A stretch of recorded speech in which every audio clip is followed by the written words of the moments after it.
Late last night and early today, at my direction, the United States Armed Forces conducted an extraordinary military operation in the capital of Venezuela. Overwhelming American military power, air, land, and sea, was used to launch a spectacular assault. And it was an assault like people have not seen since World War II. It was a force against a heavily fortified military fortress in the heart of Caracas to bring outlaw dictator Nicolás Maduro to justice. This was one of the most stunning, effective, and powerful displays of American military might and competence in American history. And if you think about it, we've done some other good ones, like the attack on Soleimani, the attack on al-Baghdadi, and the obliteration and decimation of the Iran nuclear sites just recently in an operation known as Midnight Hammer. All perfectly executed and done. No nation in the world could achieve what America achieved yesterday, or frankly, in just a short period of time.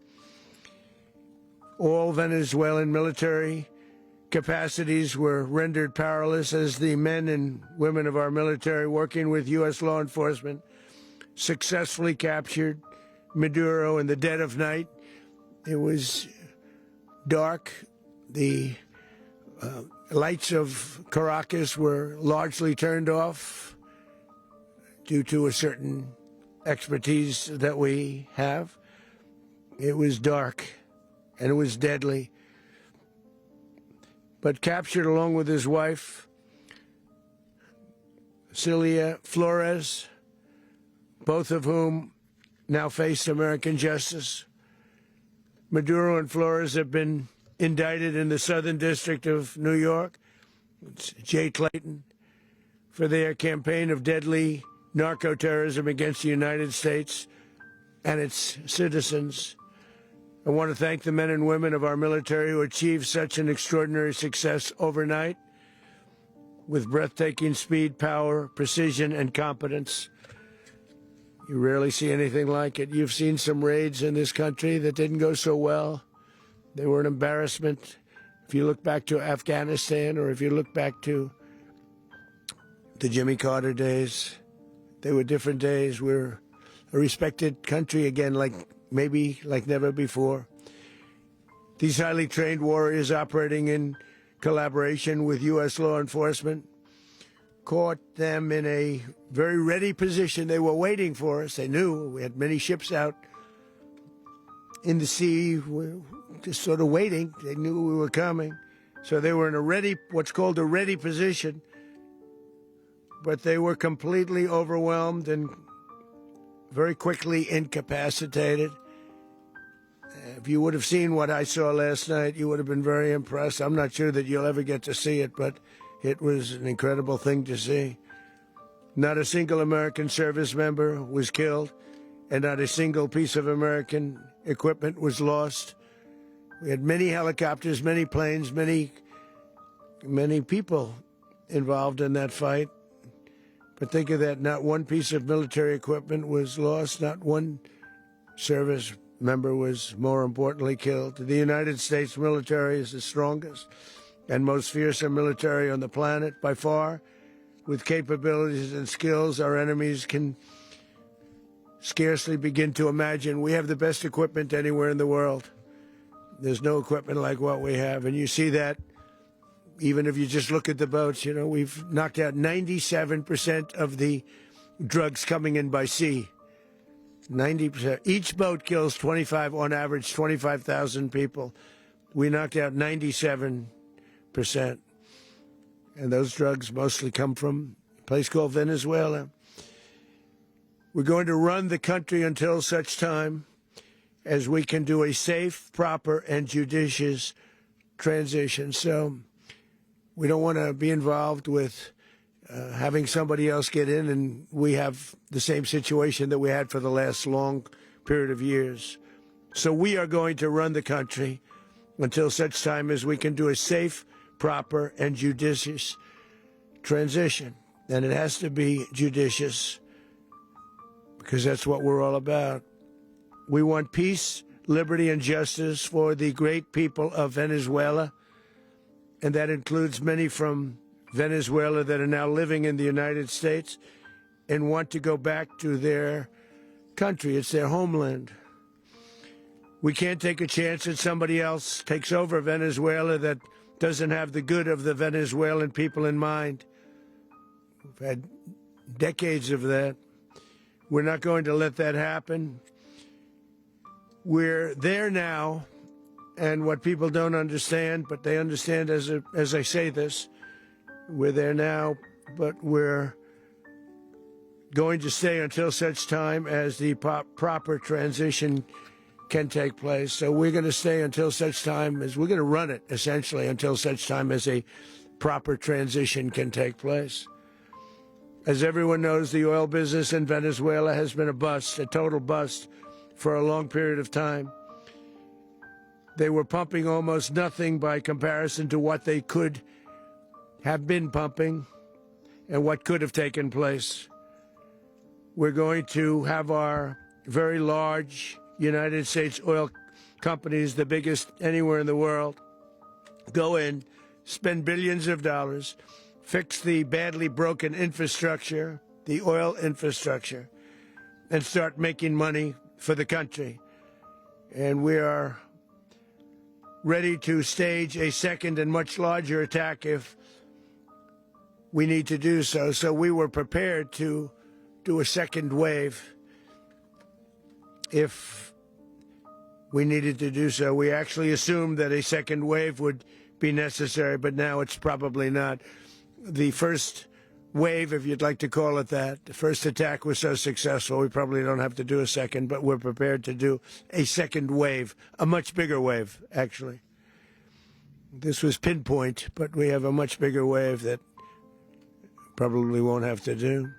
This partnership of Venezuela with the United States of America, a country that everybody wants to be involved with because of what we were able to do and accomplish, will make the people of Venezuela rich, independent, and safe.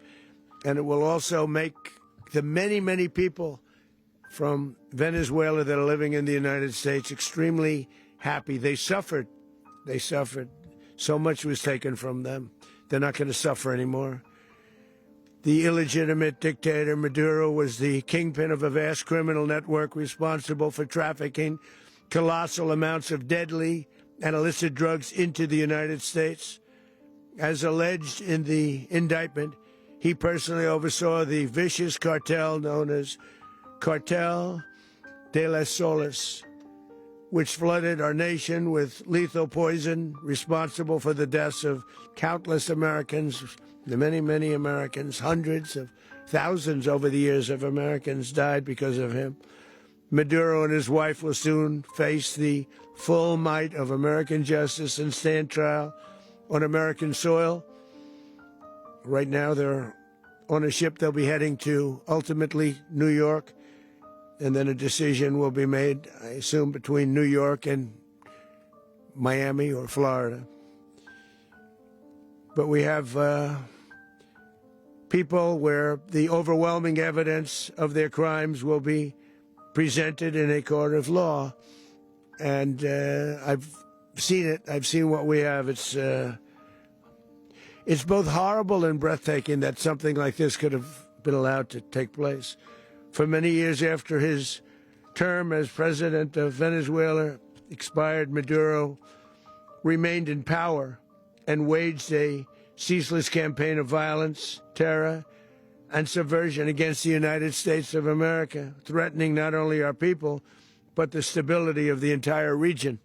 And you all saw it. In addition to trafficking gigantic amounts of illegal drugs that inflicted untold suffering and human destruction all over the country, all over, in particular, the United States, Maduro sent savage and murderous gangs, including the bloodthirsty prison gang Tren de Aragua, to terrorize American communities nationwide, and he did indeed. They were in Colorado. They took over apartment complexes. They cut the fingers off people if they called police. They were brutal, but they're not so brutal now. And I just have to congratulate our military, Pete, and everybody, and our National Guard, because the job that they've done, whether it's in Washington, D.C., where we have a totally safe city, where it was one of the most unsafe cities anywhere in the world, frankly, and now we have no crime in Washington, D.C. We haven't had a killing. We had the terrorist attack a few weeks ago, a little bit of a different kind of a threat, but we haven't had a killing in a long period of time, 6-7 months. We used to have two, on average, 2 a week in Washington, our capital. We don't have that anymore. The restaurants are opening. Everyone's happy. They're going, they're walking their daughters, they're walking their children, their wives. They walk to restaurants. Restaurants are opening all over Washington, D.C. So I want to thank the National Guard. I want to thank our military. And I want to thank law enforcement. Been amazing. And they should do it with more cities. We're doing it, as you know, and we're doing it in Memphis, Tennessee right now, and crime is down. We've just sort of started a few weeks ago, but crime is down now 77%. And the governor of Louisiana called, great person, and he wanted us to help him, as you know, in a certain very nice part of Louisiana. And we have done that. And it was a rough section, and we have crime down. I understand it's down to almost nothing already after 2.5 weeks. New Orleans, it's down to almost nothing, and we've only been there for 2.5 weeks. Can't imagine why governors wouldn't want us to help. We also helped, as you know, in Chicago, and crime went down a little bit there. We did a very small help because we had no working ability with the governor. The governor was a disaster, and the mayor was a disaster, but it knocked down crime. But we're pulling out of there. When they need us, we'll know. You'll know. You'll be writing about it. And likewise, Los Angeles, where we saved Los Angeles early on, where the head of the police department made a statement that if the federal government didn't come in, we would have lost Los Angeles. That's long after the fires. That's when they had the riots in Los Angeles. We did a great job. Got no credit for it whatsoever, but that's okay. It doesn't matter. We don't need the credit. But we'll be pulling out when they need us. They'll call, or we'll go back if we have to. We'll go back. But we did a great job in various cities. But the place that we're very proud of is Washington, D.C., because it's our nation's capital. We took it from being a crime-ridden mess to being one of the safest cities in the country. But the gangs that they sent raped, tortured, and murdered American women and children. They were in all of the cities I mentioned, Tren de Aragua. And they were sent by Maduro to terrorize our people, and now Maduro will never again be able to threaten an American citizen or anybody from Venezuela. There will no longer be threats. For years I've highlighted the stories of those innocent Americans whose lives were so heartlessly robbed by this Venezuelan terrorist organization. Really one of the worst. One of the worst, they say the worst. Americans like 12-year-old Jocelyn Nungari from Houston. Beautiful Jocelyn Nungari, what happened to her? They, as you know, they kidnapped, assaulted, and murdered by Tren de Aragua animals. They murdered Jocelyn and left her dead under the bridge. There was a bridge that will never be the same to so many people after seeing what happened. As I've said many times, the Maduro regime emptied out their prisons, sent their worst and most violent monsters into the United States to steal American lives. And they came from mental institutions and insane asylums. They came from prisons and jails. The reason I say both, they sound similar. Actually, prisons, a little bit more hostile, a little bit tougher. A mental institution isn't as tough as an insane asylum, but we got them both. They sent from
doctrine.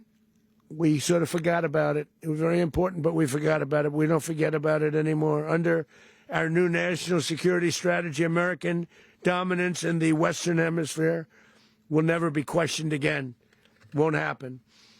So just in concluding, for decades, other administrations have neglected or even contributed to these growing security threats in the Western Hemisphere. Under the Trump administration, we are reasserting American power in a very powerful way in our home region. And our home region is very different than it was just a short while ago. The future will be, and we did this in my first term.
Raising Caine. He's a fantastic man. I've worked with a lot of generals. I worked with some I didn't like. I worked with some I didn't respect. I worked with some that just weren't good. But this guy is fantastic. I watched last night one of the most precise attacks on sovereignty. I mean, it was an attack for justice. And I'm very proud of him, and I'm very proud of our Secretary of War, Pete Hegseth, who I'm going to ask to say a few words. Thank you very much. Mr. President, can you explain how the U.S. will run Venezuela? Well, thank you, Mr. President. Finally, a commander-in-chief the world respects and the American people deserve. And as the President said, words can barely capture the bravery and the power and the precision of this historic operation. A massive joint military and law enforcement raid flawlessly executed by the greatest Americans our country has to offer. American warriors are second to none, the best in the world and the best of our country. What all of us witnessed last night was sheer guts and grit, gallantry, and glory of the American warrior. I'm simply humbled by such men, and I tip my hat to our chairman, Dan Caine, and all those Americans who stood watch last night. Our warriors are the elite of America, and again, President Trump has your back. No other country on planet Earth, and it's not even close, could pull this kind of operation off. And no other president has ever shown this kind of leadership, courage, and resolve, the most powerful combination the world has ever seen. As the president said, our adversaries remain on notice. America can project our will anywhere, anytime. The coordination, the stealth, the lethality, the precision, the very long arm of American justice, all on full display in the middle of the night.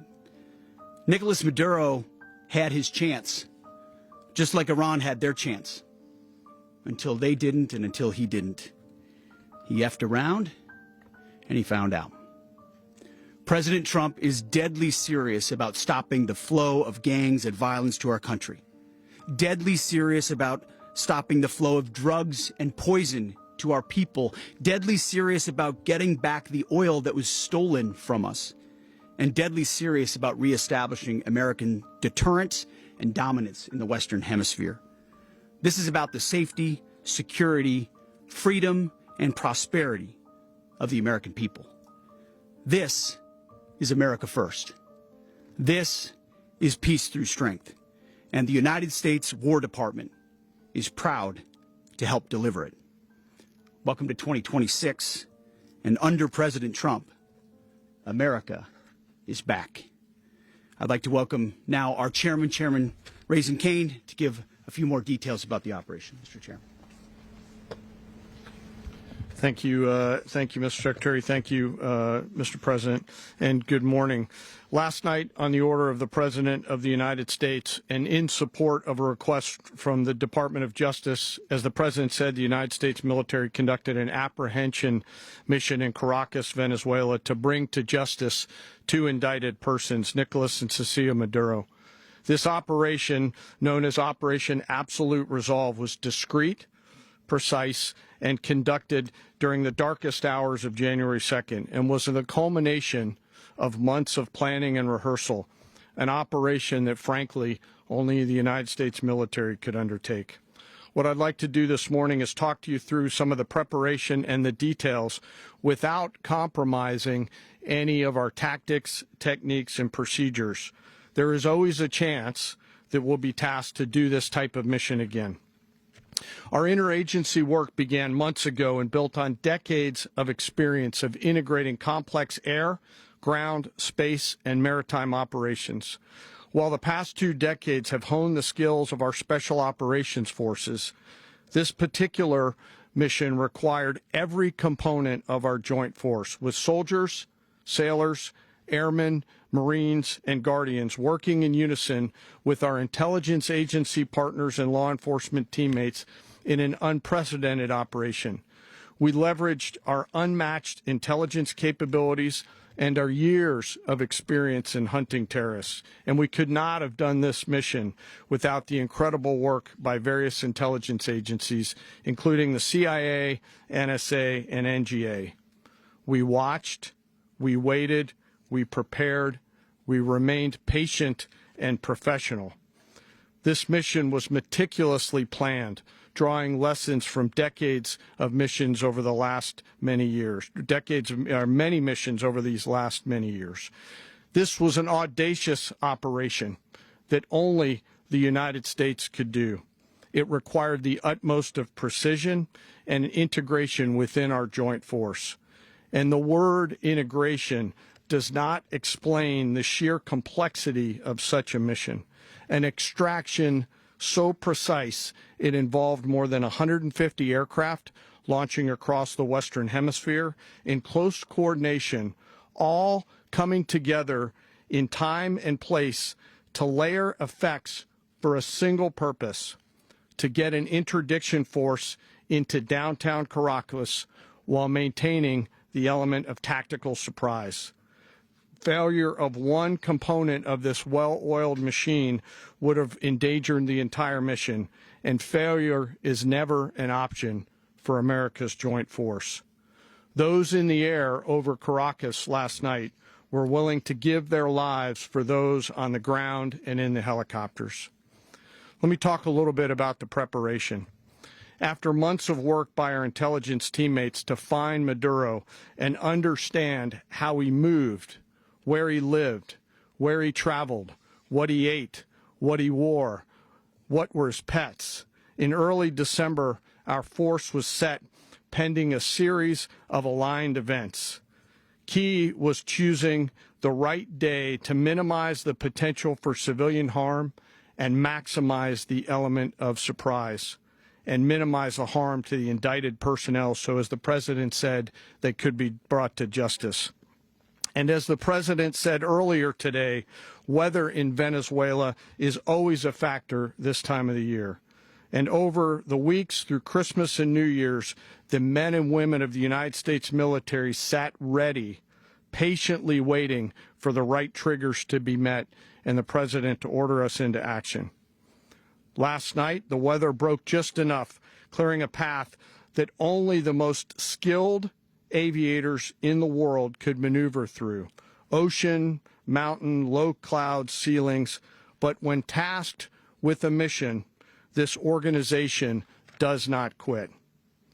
At 10:46 p.m. Eastern Time last night, the President ordered the United States military to move forward with this mission.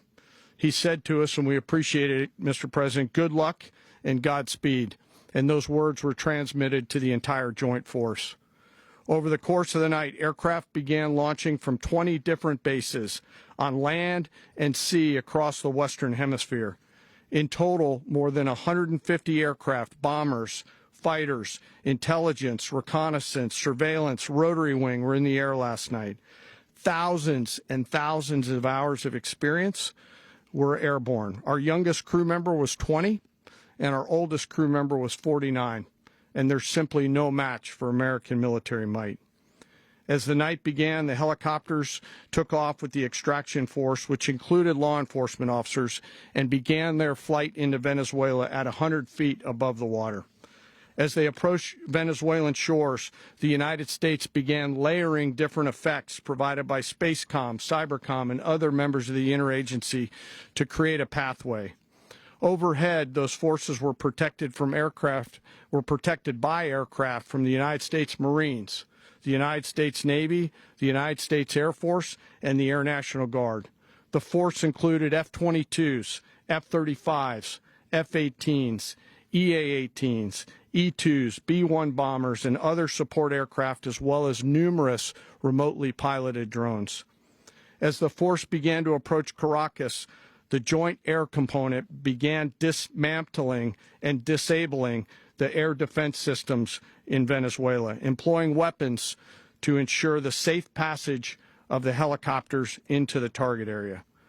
The goal of our air component was, and always will be, to protect the helicopters and the ground force and get them to the target and get them home.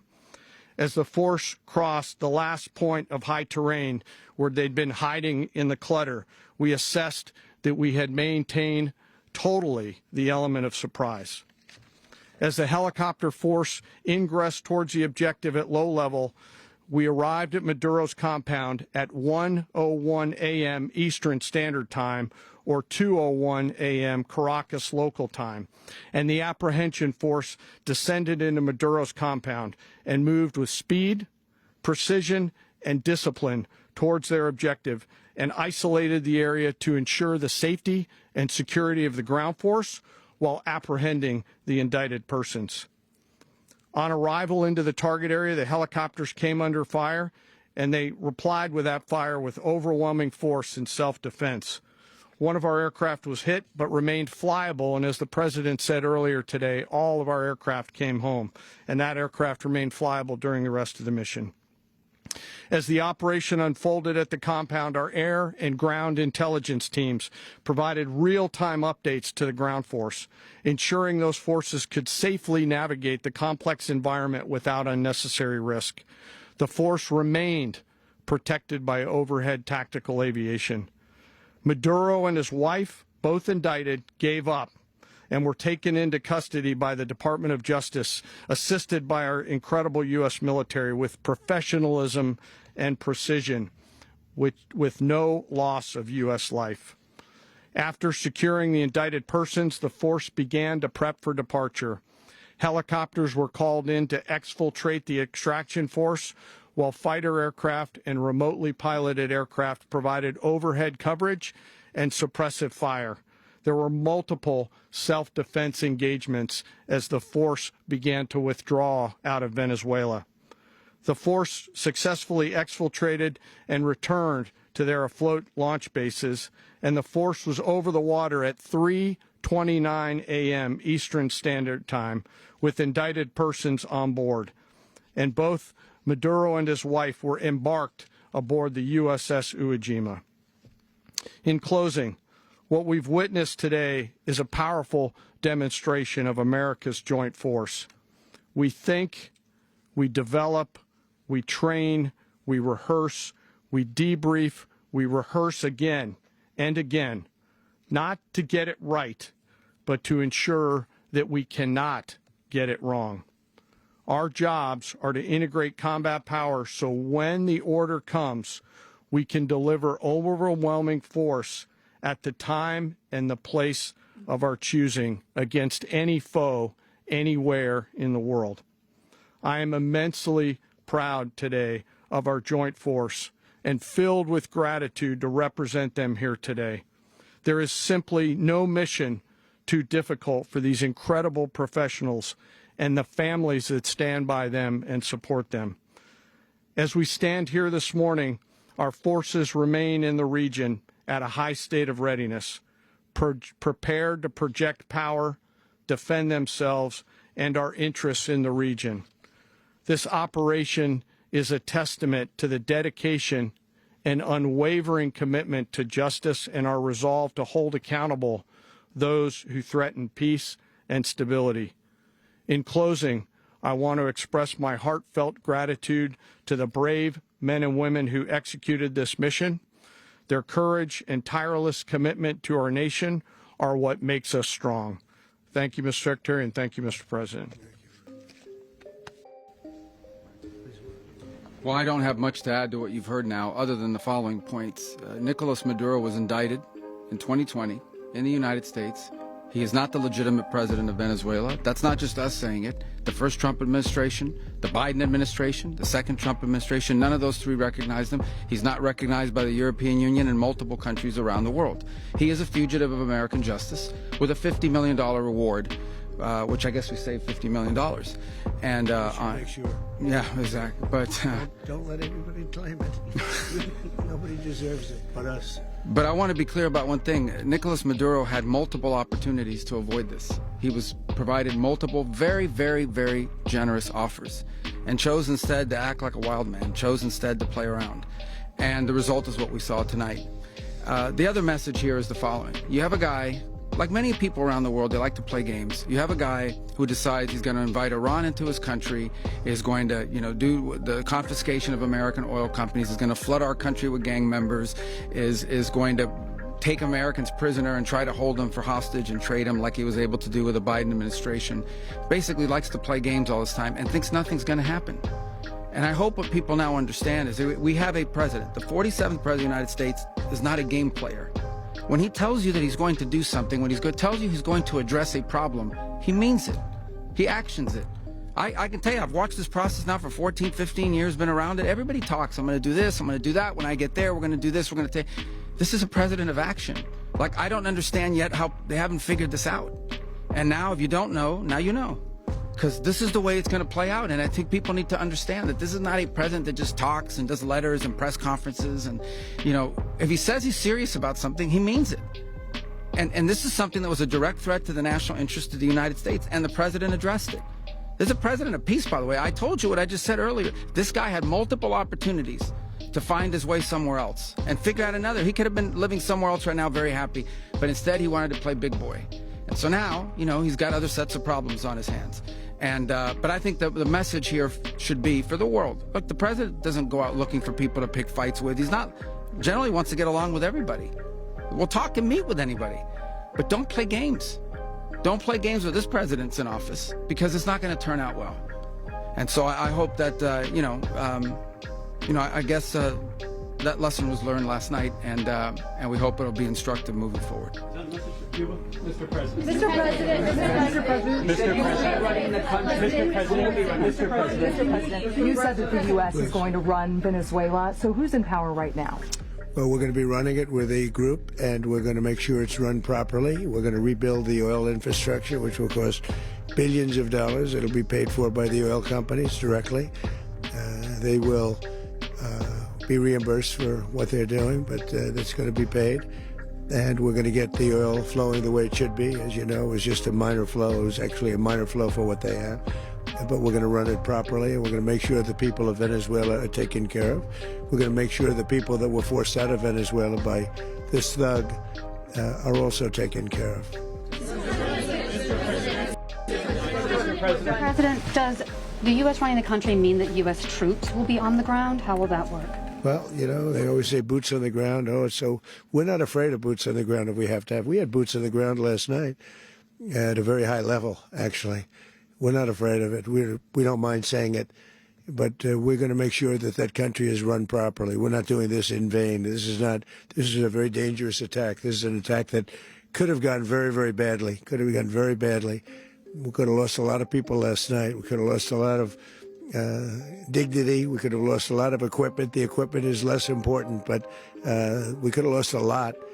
And we're going to make sure that this is proper. We're there now. We're ready to go again if we have to. We're going to run the country right. It's going to be run very judiciously, very fairly. It's going to make a lot of money. We're going to give money to the people. We're going to reimburse people that were taken advantage of. We're going to take care of everybody.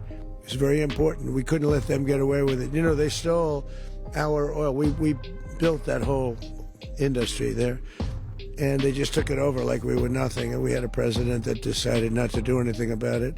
So we did something about it. We're late, but we did something about it. Yeah, please. President, can you explain the exact mechanism by which you're going to run the country? Are you going to designate a U.S. official to coordinate? Yes, it's all being done right now. We're designating people. We're talking to people. We're designating various people, and we're going to let you know who those people are.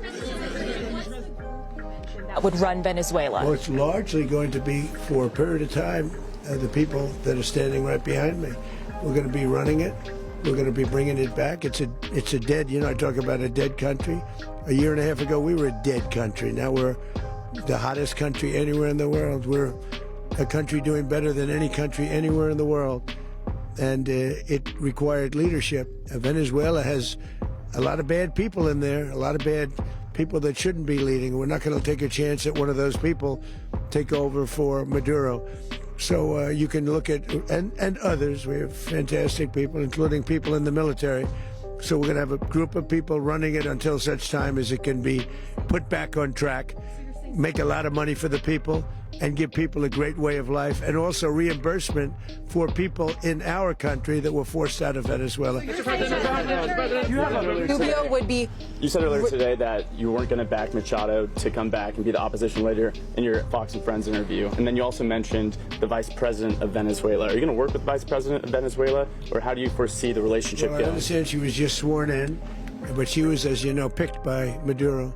So Marco's working on that directly. He just had a conversation with her, and she's essentially willing to do what we think is necessary to make Venezuela great again. Very simple. Mr. President, Colombian President Gustavo Petro, a couple weeks ago, he said he's got to watch his ass. And today he said he's not concerned about anything happening to him in the aftermath of this operation. So just what your message is Well, about he that. has cocaine mills. He has factories where he makes cocaine. And yeah, I think I stick by my first statement. He's making cocaine. They're sending it into the United States. So he does have to watch his ass. Mr. President, did you notify any members of Congress in advance? Marco, do you want to talk about that? Because you were involved in it. We call members of Congress immediately after. This was not the kind of mission that you can do congressional notification on. It was a trigger-based mission in which conditions had to be met night after night. We watched and monitored that for a number of days. So it's just simply not the kind of mission you can call people and say, hey, we may do this at some point in the next 15 days. But it's largely a law enforcement function. Remember, at the end of the day, at its core, this was an arrest of 2 indicted fugitives of American justice, and the Department of War supported the Department of Justice in that job. Now, there are broader policy implications here, but it's just not the kind of mission that you can pre-notify because it endangers the mission. Plus, if I could add one thing to that, Congress has a tendency to leak. This would not be good. If they leaked, General, I think it would have been maybe a very different result. But I have to say, they knew we were coming at some point, We had a lot of ships out there. They sort of knew we were coming. We went there. But Congress will leak, and we don't want leakers. Mr. President, you were one of the only people to watch this all play out live. What was Maduro doing when the U.S. forces entered what I assume would be his home? And also, was there any point where the U.S. was considering if Maduro pushed back or resisted killing Maduro? It could have happened. It could have happened. He was trying to get into a safe place. You know what a safe place is, all steel. And he wasn't able to make it to the door because our guys were so fast. They went through the opposition so fast. And there was a lot of opposition. People were wondering, do we get them by surprise? Sort of surprised, but they were waiting for something. It was a lot of opposition. There was a lot of gunfire. You saw some of it today. But he was trying to get to a safe place, which wasn't safe because we would have had the door blown up in about 47 seconds, they say on average, regardless of how thick the steel was. It was a very thick door. It was a very heavy door, but he was unable to get to that door. He made it to the door. He was unable to close it. Go ahead, finish. Where is Maduro going to be in the time being right now? Do you know his exact Well, whereabouts? eventually, ultimately, in the near future, he's going to be brought to New York. And where is he going to be held? Where is he going to be held in New York? Do you know? That's going to be up to the officials that do these things. Mr. President, the U.S. has something of a mixed track record of ousting dictators without necessarily a plan for what comes afterwards. Not with Did me, that though. weigh on your decision? Well, that's when we had different presidents, but with me, that's not true. With me, we've had a perfect track record of winning. We win a lot, and we win. If you look at Soleimani, you look at al-Baghdadi, you look at the Midnight Hammer. Midnight Hammer was incredible. Right now, you wouldn't have peace in the Middle East. We have essentially peace in the Middle East because of that. If we weren't successful with Midnight Hammer, you wouldn't have peace in the Middle East. So, with me, you've had a lot of victory. You've had only victories. You've had no losses. Yeah. President, how long do you expect the U.S. to run Venezuela, and how soon do you want Venezuelan people to hold elections? So I'd like to do it quickly, but it takes a period of time. We're rebuilding. We have to rebuild their whole infrastructure. The infrastructure is rotted. It's actually very dangerous. It's blow-up territory. Oil is very dangerous. It's a very dangerous thing to take out of the ground. It can kill a lot of people. It has killed a lot of people doing just that. The infrastructure is old. It's rotted. Much of it is stuff that we put there 25 years ago, and we're going to be replacing it. And we're going to take a lot of money out so that we can take care of the country. Yeah. Are you saying that Secretary Rubio and... Mr. President, China, Russia, and Iran have interests in Venezuela. How does this operation affect your relationships with them when it comes to the oil and drugs? And Russia, well, Russia when we get things straightened out. But in terms of other countries that want oil, we're in the oil business. We're going to sell it to them. We're not going to say we're not going to give it to them. In other words, we'll be selling oil probably in much larger doses because they couldn't produce very much because their infrastructure was so bad. So we'll be selling large amounts of oil to other countries, many of whom are using it now, but I would say many more will come. Mr. President, are you saying that? Oh. Mr. President, thank you. What is your message to the people of Venezuela today? Of course, the civilian population specifically, they have a lot of questions. What is your message to the people of Venezuela? That you're going to have peace, justice. You're going to have some of the riches that you should have had for a long period of time. It was stolen from you. But you're going to have peace and you're going to have safety. You're going to have justice. You're going to have a country. You're going to have a real country. You're going to have potentially a great country. You know, if you go back 20 years, maybe even a little longer ago, that was a great country. And they destroyed it. Remember I said that if we lose this election, the United States will be Venezuela on steroids. That's what would have happened. Had we lost the election, the 2024 election, we suffered so badly. When you look at the border from 2020, what they did, what Joe Biden administration did to our country should never be forgotten. But if we had to go through another year of that, we would be exactly where Venezuela was. In terms, I used to say, if they win, we're going to be Venezuela on steroids, and that's what would have happened. President, thank you. Are you saying that Secretary Hegseth and Rubio are going to be running Venezuela, and will you be sending in U.S. military troops to provide? They're going to be a team that's working with the people of Venezuela to make sure that we have Venezuela right. Because for us to just leave, who's going to take over? I mean, there is nobody to take over. You have a vice president who's been appointed by Maduro. And right now she's the vice president, and she's, I guess, the president. She was sworn as president just a little while ago. She had a long conversation with Marco, and she said, we'll do whatever you need. I think she was quite gracious, but she really doesn't have a choice. We're going to have this done right. We're not going to just do this with Maduro, then leave like everybody else, leave and say, you know, let it go to hell. If we just left, it has zero chance of ever coming back. We'll run it properly. We'll run it professionally. We'll have the greatest oil companies in the world go in and invest billions and billions of dollars and take out money, use that money in Venezuela. And the biggest beneficiary are going to be the people of Venezuela. And also, I can't stress this strongly enough, the people that got thrown out of Venezuela that are now in the United States, and frankly, some want to stay and some probably want to go back, yeah. Protect Americans in the country, and were any of the detained Americans? Well, right now they're very protected because nobody's going to mess with us. They're very protected. The people of, and we let them know that you better not touch one of them. Are you concerned that bad elements of the Maduro regime will remain in place? Well, we know who they are. We're on them, and they're acting much differently now than they would have acted 2 days ago. Okay, wait, behind you, please. Mr. President, why is running a country in South America America first? Well, I think it is because we want to surround ourselves with good neighbors. We want to surround ourselves with stability. We want to surround ourselves with energy. We have tremendous energy in that country. It's very important that we protect it. We need that for ourselves. We need that for the world. And we want to make sure we can protect it. Yes, sir. Please, go ahead. Is there a message here for Cuba and Diaz-Canel? Well, Cuba is an interesting case. Cuba is, you know, not doing very well right now. That system has not been a very good one for Cuba. The people there have suffered for many, many years. And I think Cuba is going to be something we'll end up talking about because Cuba is a failing nation right now, very badly failing nation. And we want to help the people. It's very similar in the sense that we want to help the people in Cuba, but we want to also help the people that were forced out of Cuba and living in this country. Do you want to say something about that, Marco, please? Well, I mean, I just gave you a statement a few minutes ago about, you know, when the president speaks, you should take him seriously. So suffice it to say, you know, Cuba is a disaster. It's run by incompetent, senile men, and in some cases, not senile, but incompetent nonetheless. It has no economy. It's in total collapse. And by the way, you know, they were, you know, all of the guards that helped protect Maduro, this is well known, their whole spy agency, all that were full of Cubans. I mean, they basically, it's amazing. This poor island took over Venezuela in some cases. One of the biggest problems the Venezuelans have is they have to declare independence from Cuba. They tried to basically colonize it from a security standpoint. So, yeah, look, if I lived in Havana and I was in the government, I'd be concerned, at least a little bit. Cutting off the oil flow to Cuba from Venezuela? Well, the president already announced a week ago that anything that's sanctioned, it's sanctioned oil, it's not going to be allowed to get there. So that's a pre-existing. Mr. President.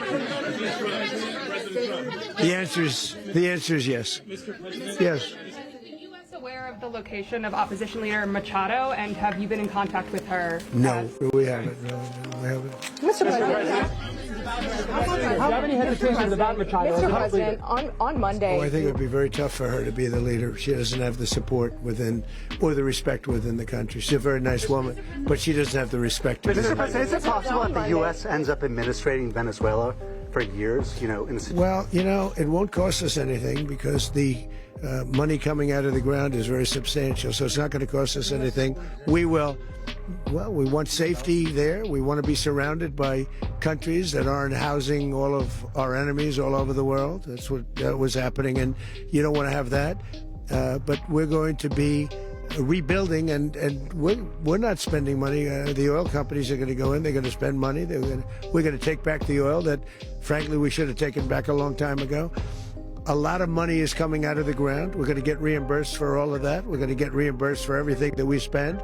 So it's going to be a very important. This is a very big evening that took place last night.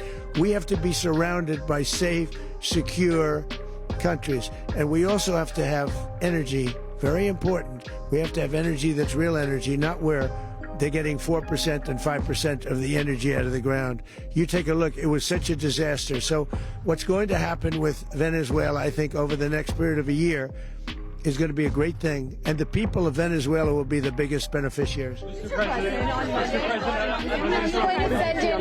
U.S. military. Mr. President, thank you. What did you last speak to Maduro about when you spoke? And is the Well, US I don't want to get into the Venezuela? conversations, but I did have conversations with him, and I said, you got to surrender. And I actually thought he was pretty close to doing so, but now he wished he did, yeah. You said that Maduro was responsible for drug trafficking. You recently pardoned the former president of Honduras who was convicted of many drug trafficking. Can you explain how these two situations are Well, different? And would you ever pardon Maduro? I endorsed, as you know, the winning president, the man who won in Honduras. I endorsed the man who won in Chile. I endorsed the man who won in Argentina. And we are doing very well with that whole group. What the man that I pardoned was, if you could equate it to us, he was treated like the Biden administration treated a man named Trump. That didn't work out too well for them. This was a man who was persecuted very unfairly. He was the head of the country. He was persecuted very unfairly. And there are a number of them. And we felt that it was a very unfair situation that happened to him. He's also a party member of the man who won. So obviously the people liked what I did. And one of the reasons that was done is because of the fact that the party in power felt very strongly that that man was treated very badly. I studied it very quickly, and then I studied it in great detail. I went to a lot of the people standing behind me, and they felt that that man was persecuted and treated very badly. That's why I gave him a pardon. You referenced boots on the ground earlier. Can you just sort of button this up? Do you envision the U.S. military having a presence in Venezuela as the U.S. runs that Well, country? no, we're going to have a presence in Venezuela as it pertains to oil, because we have to have, we're sending our expertise in.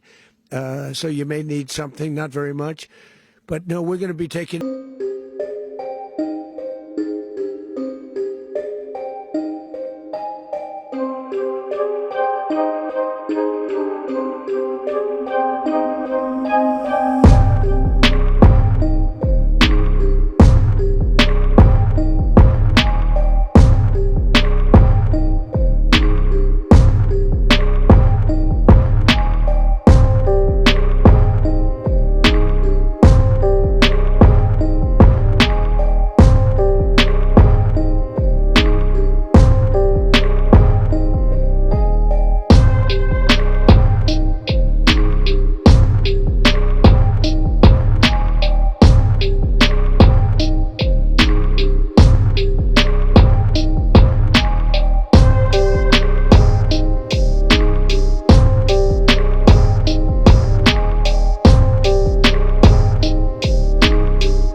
In the localities of Fuerte Tiuna, Caracas, the states of Miranda, Aragua, and La Guaira, impacting with their missiles and rockets fired from their combat helicopters into civilian population centers, for which we are already gathering information regarding the injured and deceased.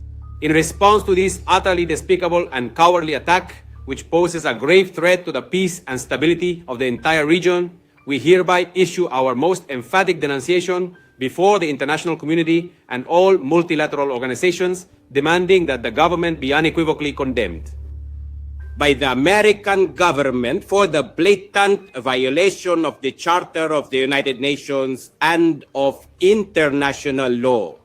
Free, independent, and sovereign, Venezuela rejects with all the force of its libertarian history the presence of these foreign troops who have only left in their wake death, pain, and destruction.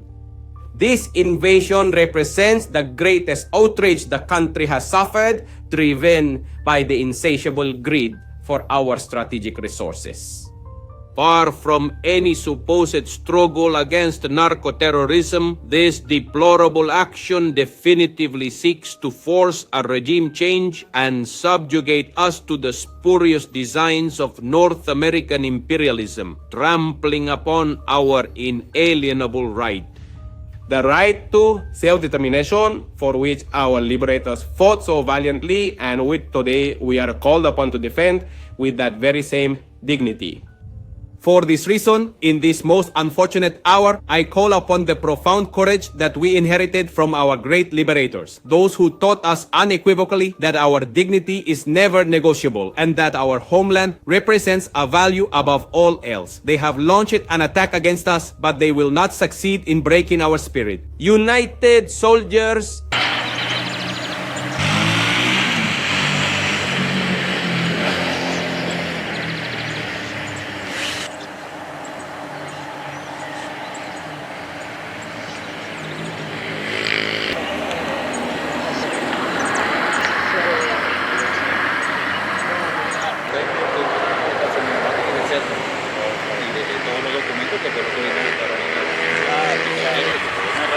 Yo estaba ahí, salía como la 1:30.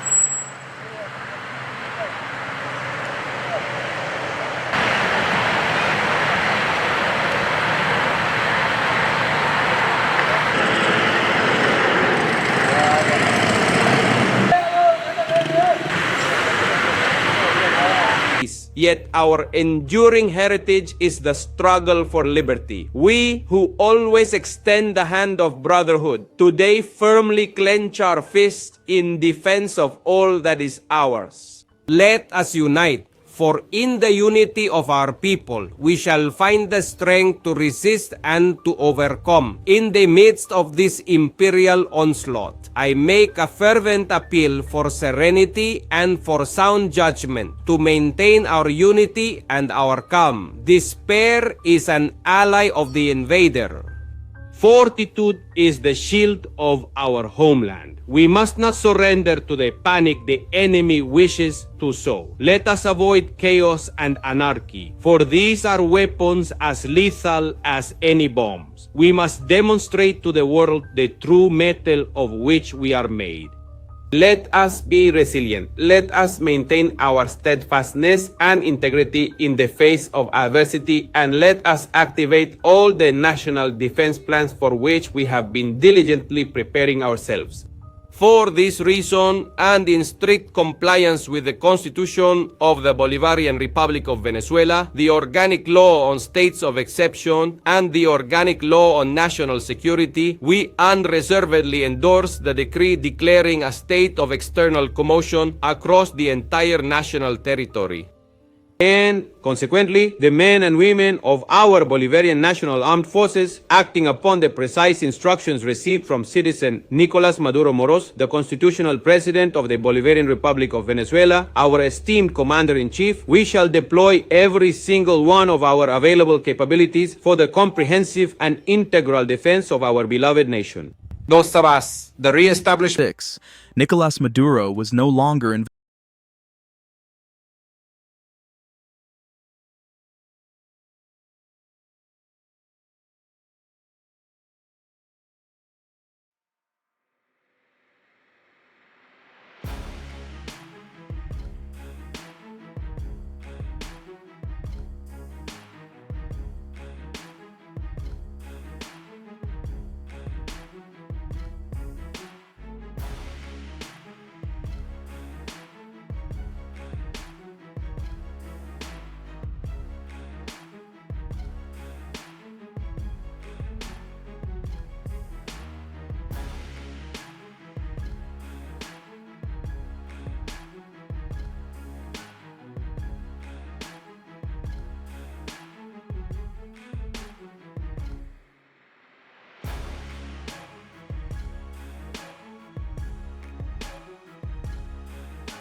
perfect popular military and police fusion, the establishment of complete operational readiness through the massive deployment of all land, air, naval, riverine, and missile assets.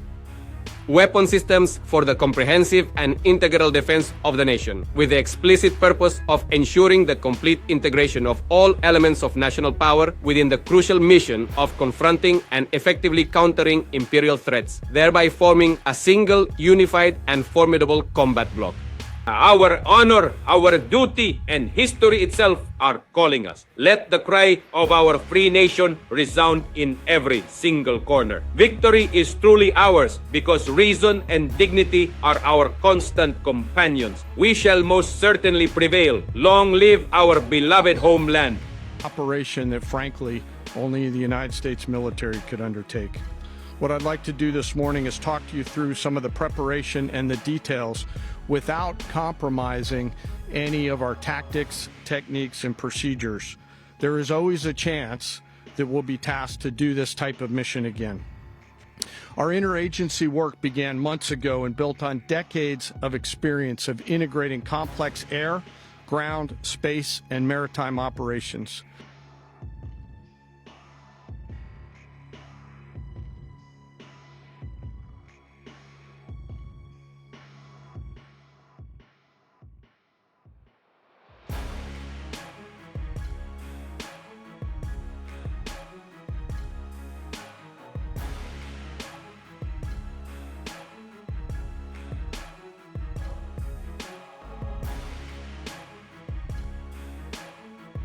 Operations forces. This particular mission required every component of our joint force, with soldiers, sailors, airmen, Marines, and Guardians working in unison with our intelligence agency partners and law enforcement teammates in an unprecedented operation. We leveraged our unmatched intelligence capabilities and our years of experience in hunting terrorists. And we could not have done this mission without the incredible work by various intelligence agencies, including the CIA, NSA, and NGA. We watched, we waited, we prepared, we remained patient and professional.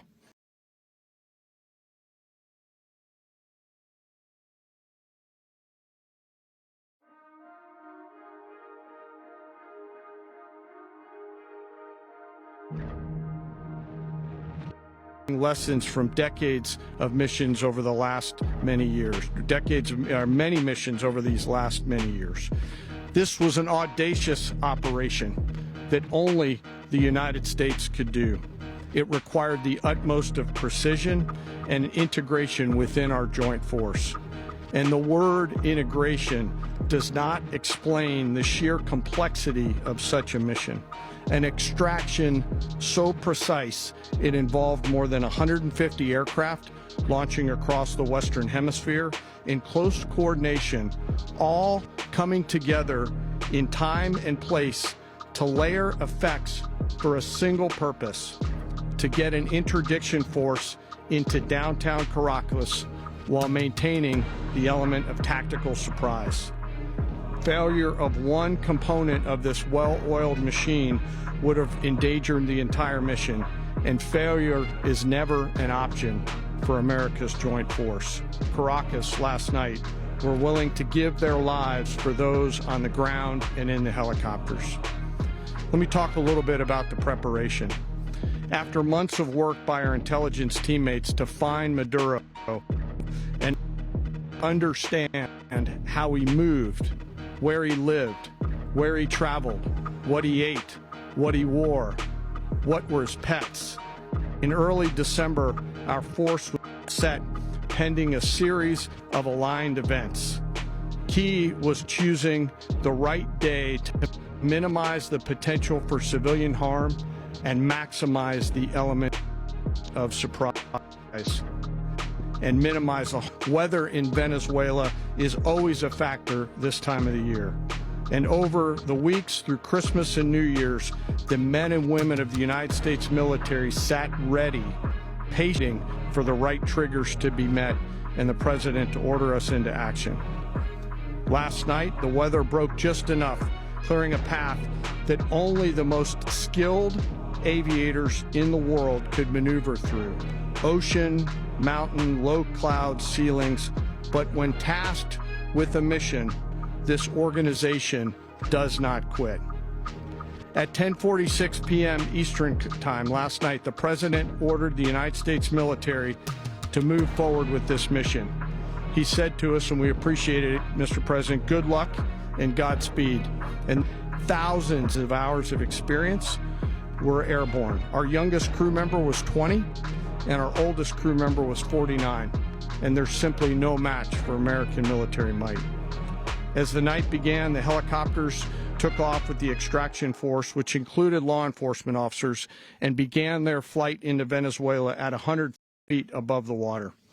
As they approached Venezuelan shores, the United States began layering different effects. Overhead, those forces were protected from force included F-22s, F-35s, F-18s, EA-18s, E-2s, B-1 bombers, and other support aircraft, as well as numerous remotely piloted drones.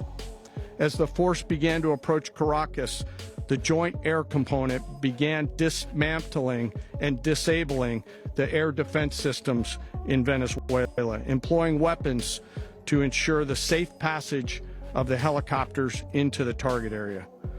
The goal of our air component was, and always will be to protect the helicopters and the ground force and get them to the target and get them home.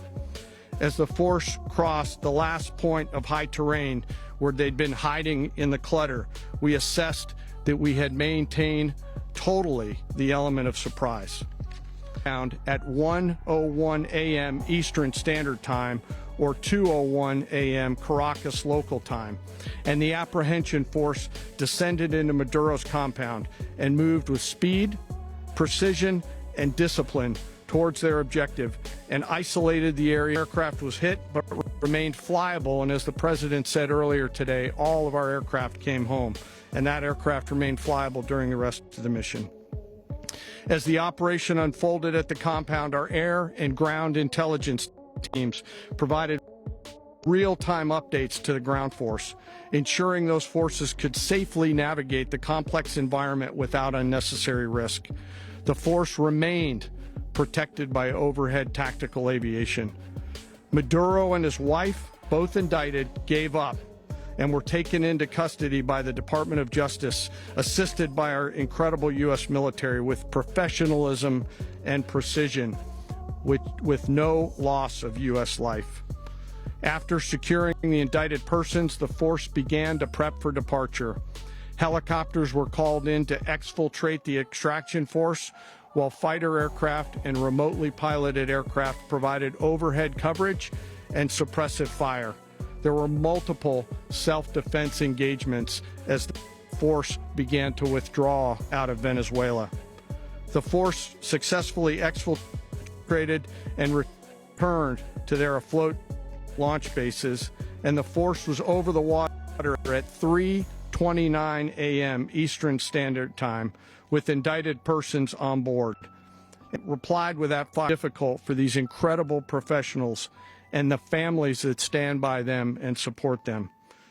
As we stand here this morning, our forces remain in the region at a high state of readiness, prepared to project power, defend themselves, and our interests in the region.